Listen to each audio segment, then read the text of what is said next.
Live from the KHOU 11 studios, H-Town Rush starts right now. First at 6, we are tracking 3 big stories this morning that have you talking. An HPD officer shooting, the Democratic debate, and the Greenpeace bridge protest, all dominating social media in that conversation in Houston over the past 24 hours. And this morning we are diving into all 3 of those stories for you. Yeah, so here's a rundown of what we've got lined up over the next hour. We're going to take a deeper dive into Greenpeace's history. We're going to verify the biggest claims from last night's debate, and we'll show how people are reacting to the police shooting on social media. We also want to know what you want to know, so we can answer your questions. You can tweet them to us using the hashtag HTownRush. That's right. It may be Friday, but there's a lot going on. Busy news day. We can't slack off yet. Cheetah, kick off the rush block. No, we can't. It's payday. It's Friday the 13th, so we have a little to look forward to, and then I don't know what's going on later. Okay, let's talk about the radar. Radar this morning, mostly dry. That is a different story than what we've seen the past couple days. We're still going to be tracking about a 20% chance today of a stray shower to just an isolated downpour. Shouldn't be as widespread as what we saw yesterday. Temperatures this morning mainly in the 70s, so a sticky start to your Friday morning, yes, but did you expect anything different? High temperatures today are going to continue to build pretty quickly, so even this afternoon we'll be tracking highs in the mid-upper 90s with about a 30% chance for a few showers.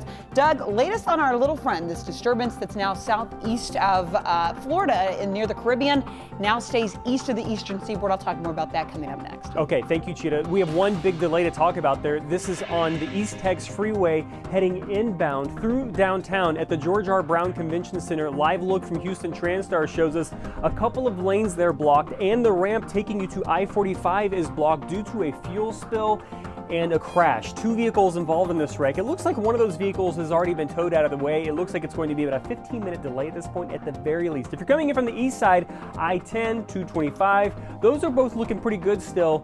Almost 70 miles per hour. The East Tex Freeway is slowing down though, so be aware of that. Doug, thank you. Let's get right to our Michelle Choi. Following breaking news for you this morning, an HPD officer rushed to the hospital after he was shot in southeast Houston. Michelle, how is he doing now? Steph, he was rushed to the med center and taken in for surgery just after midnight. Now, the good news is that officer was talking and conscious at the time, despite being shot 3 times in the chest here along Tristan and Scott Street. Take a look. This is a live pic from Memorial Hermann Hospital this morning where he is being treated. We know the chief and others gathered there overnight in support of the 29-year-old police officer who's been with HPD for 5 years. Chief Acevedo asked for prayers this morning, saying his officer wasn't out of the woods just yet. Now, police say this all began just before 10 last night when a group of guys carjacked a man at a gas station. That SUV then ran out of gas, so they got out running. Police believe the same guys then attacked a priest in a parking lot. They tried to shoot him, even pulled the trigger, but the gun didn't fire. That's when they beat him up instead and stole his cell phone. Moments later, we're told an officer spotted them, and there was a shootout between them and police. Police say the suspect who shot their officer was killed in that shootout. Now, police say 2 other suspects are in custody. At least 1 suspect is still on the run this morning. We are expecting another update from police. That will be just after 8 this morning. Guys, back to you. Thanks for the update, Michelle. Here's a live look for you now at the Fred Hartman Bridge. New this morning, all 11 Greenpeace protesters who suspended themselves from that bridge are now in custody. They aim to shut it down for 24 hours, hoping to inspire presidential candidates to act on climate change. Last night, firefighters rappelled down and lowered the protesters into boats and to safety. They now face multiple charges. The ship channel is back open this morning. Let's get to this morning's other big story. 10 presidential hopefuls take the stage in Houston for the 3rd presidential debate. Reporter Natalie Brand breaks down the big moments. Good morning to you. What was noticeable right from the start, former Vice President Joe Biden appeared more assertive in defending himself and even punching back.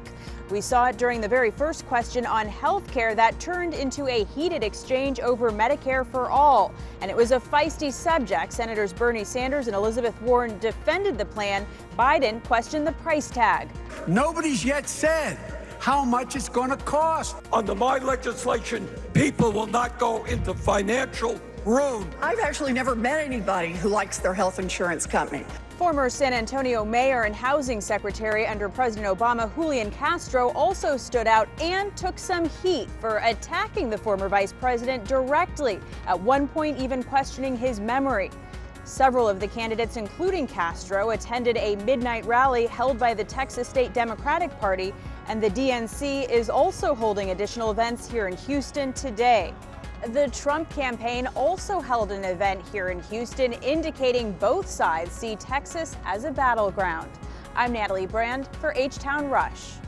Thank you, Natalie. Well, that escalated quickly. There's a whole feud going on between Beto O'Rourke and local Republican state representative Briscoe Cain that could now have the FBI involved. And it all started during the debate as the candidates talked about mandatory gun buybacks in the wake of recent mass shootings. Hell yes, we're going to take your AR-15, your AK-47. We're not going to allow it to be used against our fellow Americans anymore. So you can hear the applause at the debate. Social media chimed right in too. A lot of responses along these lines. My AR-15 is not for sale. But Cain really upped the ante when he posted this now deleted tweet. My AR-15 is ready for you, Robert Francis. O'Rourke retweeted that, calling it a death threat, and he doubled down at a post-debate party last night. I think it's a really irresponsible thing for him to do, especially somebody who is a public servant.